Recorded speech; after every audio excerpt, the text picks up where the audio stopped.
बिस्मिल्लाहिर्रहमानिर्रहीम। अस्सलाम वालेकुम वरहमतुल्लाह। 9th class physics unit 3 dynamics. इसमें जिस आर्टिकल को आज पढ़ना है हमने वो है यूनिफॉर्म सर्कुलर मोशन। इससे मुराद ये है कि एक बॉडी सर्कल में मूव कर रही है, उसकी स्पीड कांस्टेंट है यूनिफॉर्म से।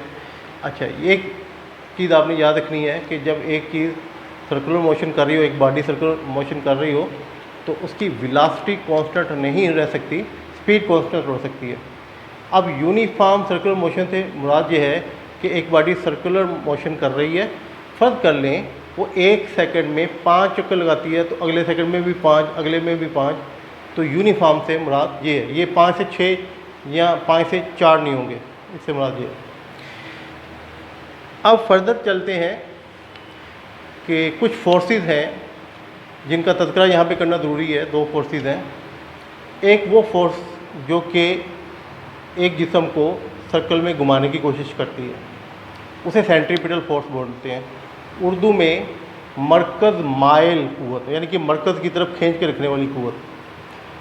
और एक फोर्स होती है जो रिएक्शनरी तौर पे पैदा होती है। थर्ड लॉ के मुताबिक हर एक्शन का रिएक्शन होता है, उस रिएक्शन के तौर पे उसे सेंट्रीफ्यूगल फोर्स, मरकज़ गुरेज क़ुव्वत, जो मरकज़ से दूर करने की कोशिश करती है।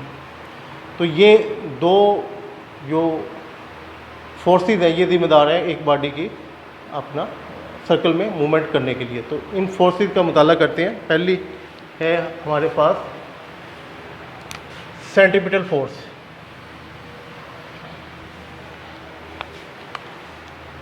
ये देखिएगा, एक मिसाल इसके लिए मैं देता हूँ। अमूमन ये वो दिया जाता है कि किसी बॉडी को, एक पत्थर को आप कॉर्ड के साथ, डोरी के साथ मान लें। मेरे पास माउस है, आपको बताया था पहले भी कंप्यूटर लैब में ये खड़ा होकर मैं लेक्चर तैयार करता हूँ। यहाँ से मैंने माउस पकड़ लिया। अच्छा, इस माउस को मैं दायरे में घुमा रहा हूँ, ये घूम रहा है। अच्छा, ये मेरी फिंगर है, ये इसे मजबूर कर रही है घूमने पे। ये जो फिंगर वो इसको मजबूर कर रही है। अगर मैं ये ग्रिप छोड़ दूँ तो ये दूर जाके गिरेगा। अच्छा, जो फोर्स मेरी फिंगर प्रोवाइड कर रही है वो सेंट्रीपिटल फोर्स है, जो कि इसे घुमाने के लिए मजबूर करती है। अगर मैं इसको छोड़ देता हूँ, ये सीधा जाके दीवार पे लगेगा। तो जो फोर्स इसे खींच रही है बाहर की तरफ, वो सेंट्रीफ्यूगल फोर्स है। अच्छा, इसकी थोड़ी सी वजाहत इस तरीके से करते हैं।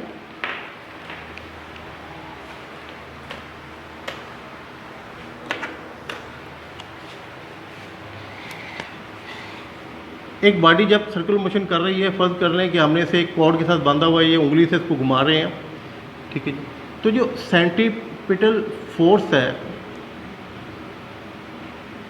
FC से ज़ाहिर करते हैं, उसकी डायरेक्शन अंदर की तरफ होती है। सेंट्रीपिटल फोर्स की डेफिनेशन भी मैंने लिखी हुई है, ये डिस्कस कर लें फिर दोबारा इधर आ जाते हैं। आपको बताया कि वो क़ुव्वत जो कि एक जिस्म को सर्कल में घुमाती है वो सेंट्रीपिटल फोर्स है। कोई भी अल्फाज आप लिख लें, a force which keep a body to move, एक बॉडी जो कि एक फोर्स जो किसी बॉडी को मजबूर करती है सर्कल में घूमने में, in a circle is called centripetal force. अच्छा, सेंट्रीपिटल फोर्स ये हमारी फिंगर प्रोवाइड कर रही है, अंदर की तरफ है इसकी डायरेक्शन।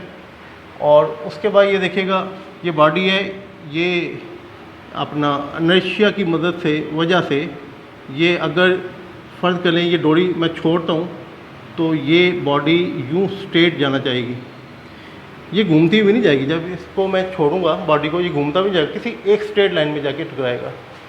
अच्छा, अगर ये बॉडी यहाँ पे है इस वक्त, ठीक है, तो इस वक्त ये इसकी डायरेक्शन जो है ना, वो वेलोसिटी की, ये वेलोसिटी की डायरेक्शन इधर स्ट्रेट लाइन पे होगी। यानी एक सर्कल पे जितने भी आप पॉइंट बनाएंगे, उस पॉइंट पे एक वेलोसिटी वेक्टर बनाएंगे, ये टेंजेंट बना रहा होगा, उस सर्कल के साथ टच कर रहा होगा, छू रहा होगा, ममास बना रहा होगा। सेंट्रीपिटल फोर्स है, उसकी डायरेक्शन अपना toward the centre of the circle होगा। सेंट्रीफ्यूगल जो फोर्स है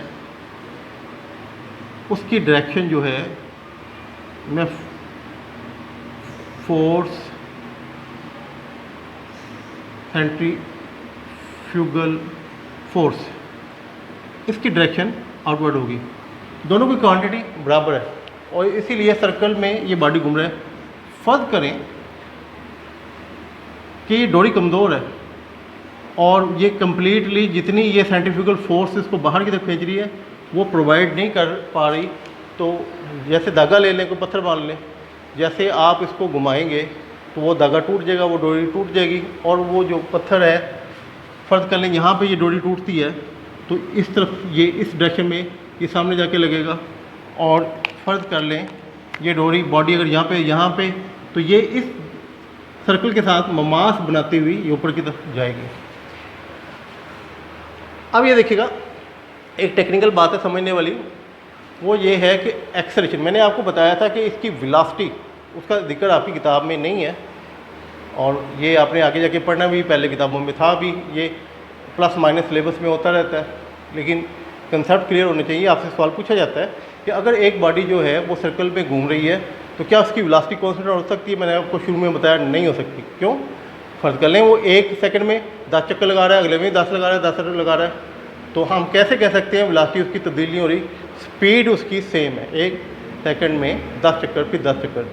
अच्छा, जो वेलोसिटी होता है उसके 2 कंपोनेंट होते हैं, एक स्पीड और एक डायरेक्शन। तो डायरेक्शन तो अगर एक सर्कुलर मोशन करता हुआ जो बॉडी है उसकी डायरेक्शन हर पॉइंट पे चेंज होती है। इसकी डायरेक्शन इधर है, यहाँ पे इसकी डायरेक्शन इधर, हर पॉइंट पे इसकी डायरेक्शन बदल रही है।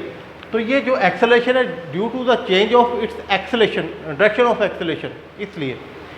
अच्छा, और जो है इसकी सिमत भी जो है वो अंदर की तरफ है एक्सेलेशन की। आपकी किताब के मुताबिक अभी मैं डिस्कस करता हूँ, उसमें ये बताया गया है जो एक्सेलेशन ए है वो आपका v²/r के। अब तफसील बता दूँ कि ये जो रेडियस है ये r है और v उसकी वेलोसिटी है, या डायरेक्शन छोड़ दें तो स्पीड है, ठीक है, जिस स्पीड से ये बॉडी ये रिवॉल्व कर रही है इस सर्कल के अंदर। अच्छा, अब हम सेंटीपिटल फोर्स निकालना चाहते हैं। सेंटीपिटल फोर्स जो है हमें पता है F = ma होता है, force second, Newton second law. अच्छा, ये FC लिख दें, FC सेंटीपिटल फोर्स, तो m a की कीमत लिख दें v²/r। तो ये सेंटीपिटल फोर्स का फार्मूला है, जो कि जिस तरीके से आपकी किताब में बताया उस तरीके से मैंने डिस्कस कर दिया इसके। अच्छा, ये हमने सेंटीपिटल फोर्स पढ़ा है, उसकी मैथमेटिकल डेरिवेशन पढ़ी है। एक एग्जांपल डिस्कस कर दूँ और इसके अलावा कि ज़मीन सूरज के गिर्द घूम रही है, सर्कुलर मोशन है, तो सेंटीपिटल फोर्स कौन दे रहा है? वो सन दे रहा है, सूरज दे रहा है। इसी तरीके से चाँद जो है वो ज़मीन के गिर्द घूम रहा है, तो सेंटीपिटल फोर्स जो है, ग्रेविटेशनल फोर्स जो अर्थ की है ना, वो उसको प्रोवाइड कर रही है। अच्छा, इस अकॉर्डिंग टू थर्ड लॉ जो है, every action there is an equal and opposite direction. हर अमल का रद्द-ए-अमल होता है जो मिकदार में बराबर और सिमत में मुखालिफ होता है। तो ये सेंटीपिटल फोर्स का रिएक्शनरी फोर्स जैसे सेंट्रीफ्यूगल फोर्स, सेंटीपिटल का मतलब है कि वो मरकज़ में अंदर मरकज़ माइल कुव्वत है, सेंट्रीफ्यूगल का मतलब मरकज़ ग्रेज कुव्वत। अच्छा, ये जब तक चीज़ घूम रही दायरे में तो दोनों जो फोर्सेज हैं आपस में बराबर हैं, लेकिन डायरेक्शन में अपोजिट है। सिंपल इतनी सी बात। अच्छा, सेंट्रीफ्यूगल की तज़किरा इस तरह ही आपकी किताब में दिया हुआ है। एक डेफिनेशन बनाई मैंने ये देख लीजिएगा लिफाफे। A force which pulls are revolving body, एक घूमते हुए जिस्म को एक फोर्स जो बाहर खींचती है outward, is called centrifugal force. तो ये दोनों इक्वल होती हैं लेकिन सिमत में मुखालफ। तो ये सेंटीपिटल फोर्स का फार्मूला ड्राइव किया था, वो लिखा हुआ है। तो सेंट्रीफ्यूगल फोर्स के लिए इसमें हम सिर्फ माइनस की लामत लगाएंगे कि ये मिकदार उतनी है लेकिन ये सिमत में मुखालफ है। ये पहले आर्टिकल हमने ये डिस्कस किया था, अब मैंने आपका ये दूसरा आर्टिकल ये छोटा सा डिस्कस किया था, ये कंप्लीट कर दिया। इसके बाद हम कुछ एप्लीकेशन पढ़ेंगे सेंटीपिटल फोर्स और सेंट्रीफ्यूगल फोर्स के मतलब। तो पहली एप्लीकेशन आपकी है बैंकिंग ऑफ रोड। देखिए, जिस वक्त आप रोड में चल रहे होते हैं वो रोड जो है हमेशा प्लेन होती है। आप चल रहे हैं, स्ट्रेट चल रहे हैं, प्लेन। और अगर फ़र्ज़ कर लें कि रोड जो है इस तरफ बेंड हो रही है, मेरे लेफ़्ट तरफ बेंड हो रही है, तो ये रोड जो है इसका जो राइट वाला एज है ना, इसको ऊंचा कर दिया जाता है। लेफ़्ट सीमत में हमने मोड़ काटना है और तेज़ चलते हुए तो ये इसका राइट एज ऊंचा कर देते हैं। तो इसको बोलते हैं बैंकिंग ऑफ रोड। देखिए जिस वक्त आप मोड़ करते हैं तो उस वक्त आप पे ना सेंटीपिटल फोर्स और सेंट्रीफ्यूगल फोर्स दोनों अप्लाई हो रही होती हैं।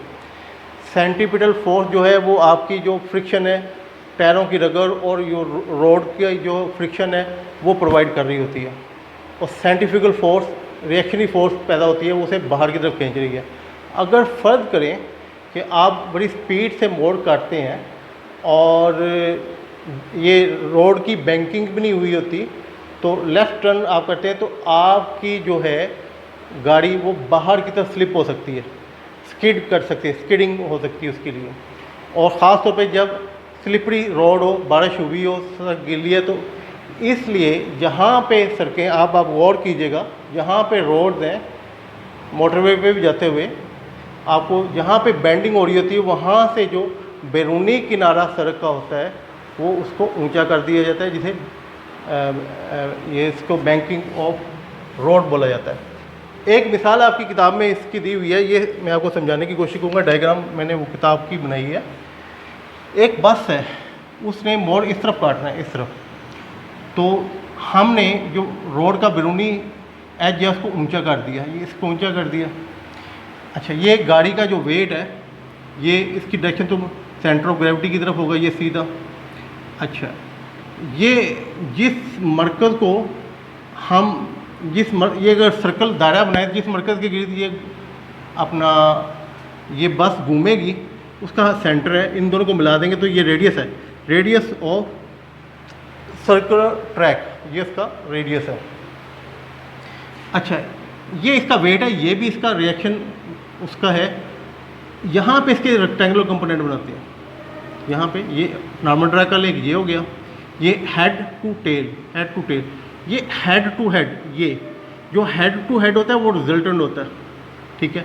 तो ये जो हेड टू, ये वेक्टर आपको बता रहा है ये क्वांटिटी ऑफ सेंटीपिटल फोर्स है कि जो कि इतना ज़्यादा उठाने से ना, ये क्योंकि यहाँ पे एंगल भी आएगा, आपको पता है रेक्टेंगुलर कंपोनेंट में कॉस थीटा साइन थीटा आता है, तो वो उसकी क्वांटिटी भी हो सकती है। तो काबिल गौर चीज़ है कि ये इतनी मिकदार जो आपकी सेंटीपिटल फोर्स की है, ये रोड प्रोवाइड कर सकती है तो ठीक है, अदरवाइज़ ये बस बाहर की तरफ गिरेगी। दूसरी बात, अगर मैं इसकी बैंकिंग और बढ़ा दूँ, इसको और ऊपर कर दूँ, तो आप गौर करें कि ये जो है ये परपेंडिकुलर जो है थोड़ा सा और आगे आगे की नीचे गिरेगा, और ये जो आपकी सेंटीपिटल फोर्स है इसकी क्वांटिटी और बढ़ जाएगी। तो आपने देखा होगा कि प्याले में साइकिल चलाई जाती है, तो वो साइकिलिस्ट है उस पर रेस लगाते हैं, आपने टीवी पे देखा होगा।